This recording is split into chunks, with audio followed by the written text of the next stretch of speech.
कहानी king of Kapil Dev. Story पलटवार की। एक ऐसा पलटवार जिसके गुणगान पूरी दुनिया ने किए थे।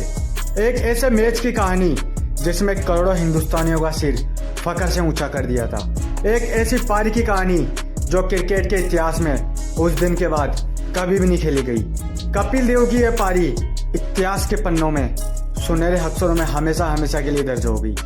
इतिहास में जब भी विध्वंसक पारियों का जिक्र होगा तो कपिल देव की इस पारी का जिक्र सबसे पहले किया जाएगा।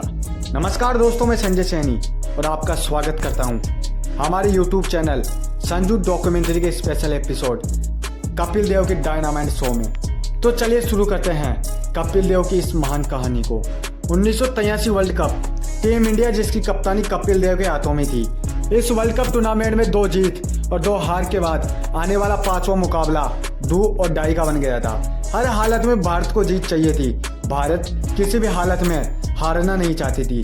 अगर भारत यहाँ से मैच हार जाती तो 140 करोड़ हिंदुस्तानियों का सपना अधूरा रह जाता। वर्ल्ड कप का खिताब अपने नाम करने का सपना ही बनकर रह जाता। ऑस्ट्रेलिया एक ऐसी टीम थी जिसके सामने बॉलिंग करने से पहले ही बॉलर अपने घुटने टेक दिया करते थे। तो ऐसी टीम के सामने वैसे ही वर्ल्ड कप जीतने का सपना देखना कोई आम बात थोड़ी थी। भारत इस टूर्नामेंट में मुश्किल स्थिति में फंस चुकी थी। भारत की एक हार उसको इस टूर्नामेंट से बाहर कर सकती थी। 18 जून 1983 को भारत का मुकाबला जिम्बाब्वे के साथ होता है। आज कपिल देव की टीम इंडिया अपने लिए नहीं 140 करोड़ हिंदुस्तानियों के लिए खेलने वाली थी, जो इस आस में बैठे थे कि टीम इंडिया वर्ल्ड कप लेकर अपने घर आएगी, वर्ल्ड कप की ट्रॉफी लेकर अपने वतन आएगी। भारतीय फैंस का केवल एक ही सपना था, अपने कप्तान के हाथों में वो चमचमाती हुई चांदी की ट्रॉफी देखना। तो जाहिर सी बात थी, आज टीम इंडिया अपना सम्मान बचाने के लिए खेलने वाली थी, अपने हिंदुस्तान के लिए खेलने वाली थी। टॉस के लिए दोनों टीमों के कप्तान मैदान पर थे।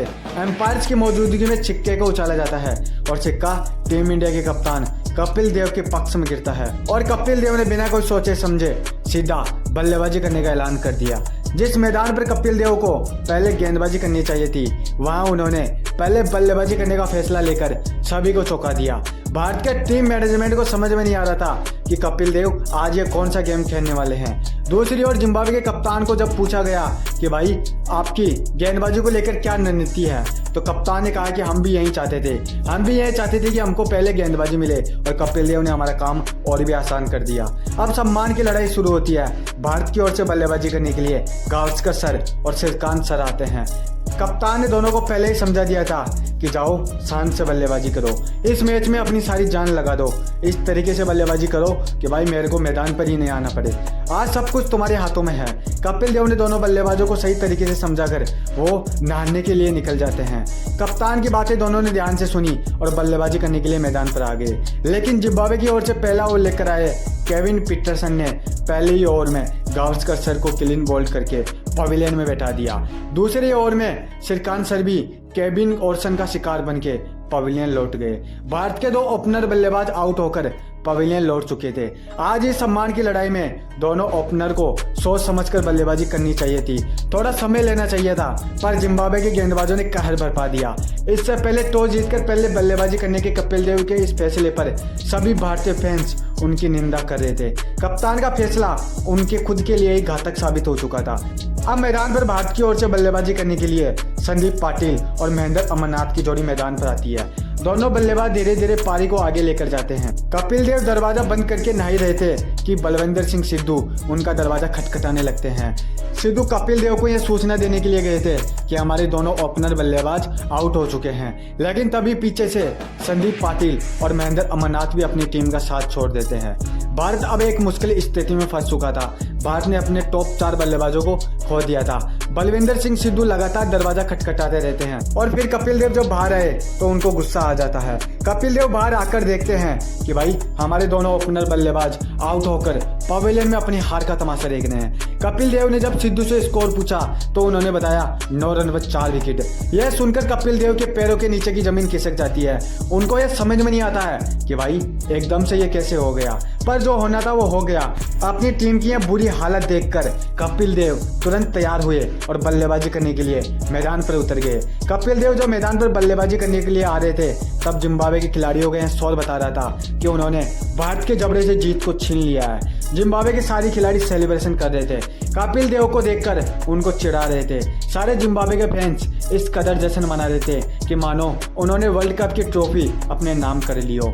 मैदान पर यह सब कुछ होता देख कपिल देव की आंखों से आंसू निकलने लगे थे। वह मैदान पर ही रोने लगे थे। उन्होंने अपने आंसुओं को अपने फैंस से बहुत छुपाने की कोशिश की, लेकिन वह कैमरे की नजरों से नहीं बच पाए। रोते रोते ही उन्होंने बल्लेबाजी करना शुरू किया। लेकिन उस दिन खराब किस्मती थी उन 140 करोड़ हिंदुस्तानियों की, जो कपिल देव की इस महान पारी को नहीं देख पाए, कपिल देव का डायनामाइट शो नहीं देख पाए। दरअसल दोस्तों, खराब टेक्नोलॉजी के कारण आगे के लाइव मैच का प्रसारण नहीं किया जा सका। लाइव मैच के प्रसारण को वहीं पर ही रोक दिया गया। 140 करोड़ हिंदुस्तानियों ने कपिल देव के उन आंसुओं को तो देख लिया था, लेकिन वह उनकी उस पारी को नहीं देख पाए जो उन्होंने उस दिन खेलकर इतिहास के पन्नों में अपना नाम हमेशा हमेशा के लिए दर्ज करवा लिया था। कपिल देव अपने आंसुओं को पोंछते हैं और अपनी पारी को अंजाम देते हैं, लेकिन तभी पीछे से एक और विकेट गिर जाता है। भारत का स्कोर 9 रन पर 5 विकेट हो चुका था। अब ये कंफर्म हो चुका था कि भारत एक शर्मनाक हार की ओर बढ़ रहा है। यहाँ से कमबैक करना बहुत मुश्किल है। अगर मैं साफ शब्दों में कहूँ तो यहाँ से कमबैक करना नामुमकिन है। 140 करोड़ हिंदुस्तानियों ने जो वर्ल्ड कप जीतने का सपना देखा था, अब उनको वह सपना धुंधला धुंधला सा नजर आने लगा था। इस मैच का नतीजा पहले ही साफ हो चुका था। मैच केवल औपचारिकता थी। जिम्बाब्वे के फैन चारों तरफ से शोर मचा रहे थे, उनको अपनी जीत नजर आने लगी थी। लेकिन फिर यहीं से शुरू होता है क्रिकेट का real game, dynamite Kapil show. 18 जून 1983 का वह दिन आज इतिहास के पन्नों में दर्ज होने वाला था। एक तरफ जहां लगातार विकेट गिरते जा रहे थे, दूसरी तरफ अब कपिल देव ने ठान लिया था कि अगर मैं ज्यादा देर तक शांत रह गया तो खेल यहीं पर ही खत्म हो जाएगा। मेरे को अब काउंटर अटैक करना ही पड़ेगा। एकदम से कपिल देव ने अपना गेयर चेंज कर लिया था। उन्होंने एक छोर संभाल लिया था और लाइन पर लिया उन सभी गेंदबाजों को जो थोड़ी देर पहले भारतीय बल्लेबाजों पर हावी नजर आ रहे थे। भारतीय बल्लेबाजों को आंख दिखा रहे थे, उनका अपमान कर रहे थे। कपिल देव ने उनको इस तरीके से मारना शुरू कर दिया कि वह बीच मैदान पर त्राहिमाम करने लगे थे। उनको अब यह समझ में नहीं आ रहा था कि भाई इस बल्लेबाज को गेंद डाले तो डाले कहाँ। कपिल देव की आंखों में गुस्सा साफ साफ दिख रहा था, माथे पर पसीना और आंखें लाल हो चुकी थी। कपिल देव का गुस्सा इस कदर चरम पर था कि भाई जो भी बॉलर उनके सामने आता वह भूखे शेर की तरह उस पर टूट पड़ते। बॉलर कपिल देव से रहम की भीख मांग रहे थे। उनका घमंड एक झटके में टूट चुका था। कपिल देव ने जिम्बाब्वे के बॉलरों का करियर खतरे में ला खड़ा कर दिया था। देखते ही देखते कपिल देव ने अपना शतक पूरा कर लिया था। ड्रेसिंग रूम में बैठा पूरा टीम स्टाफ कप्तान की इस पारी को सलामी दे रहा था, लेकिन कपिल देव आज यहीं पर ही नहीं रुकने वाले थे। उन्होंने अपनी ताबड़तोड़ पारी को जारी रखा और देखते ही देखते खेल डाली क्रिकेट के इतिहास की एक ऐसी पारी, एक ऐसी बेहतरीन विस्फोटक पारी जो उस समय की सबसे रिकॉर्ड तोड़ पारी थी। कपिल देव ने उस दिन 138 गेंदों में 175 रन की एक विध्वंसक अकल्पनीय पारी खेली थी।